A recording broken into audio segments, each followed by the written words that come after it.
বৌমা, তোমার তো এই বাড়িতে প্রথম দিন, তোমার কোনো অসুবিধা হচ্ছে না তো? আরে কি যে বলেন মা, অসুবিধা কেন হতে যাবে? কোনো অসুবিধা নেই। যদি কোনো অসুবিধা হয় আমি কিন্তু অবশ্যই বলো। আমি কিন্তু ওরকম না যে তোমাকে জ্বালাবো। তোমার যেটা অসুবিধা হবে আমাকে নির্দ্বিধায় বলতে পারো, কেমন? বৌদি, তুমি কি করছো গো? শোনো তো, আমার জন্য 1 কাপ চা বানিয়ে আনো তো। অনেকক্ষণ ধরে মাথাটা ব্যথা করছে, যাও তো একটু। কেন রে, তুই চা বানাতে পারিস না?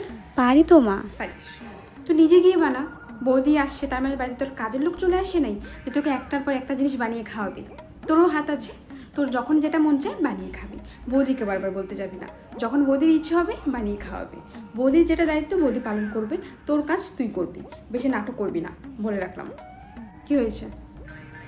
বৌমা টিফিন রাখতে ভুলে গেছে, ভালো করেছে। না না, ভালো করেছে। ও তো একটা মানুষ, মেশিন না তো। যদি মেশিন হতো তাহলে প্রত্যেকটা জিনিস লাইন বাই লাইন মনে থাকতো।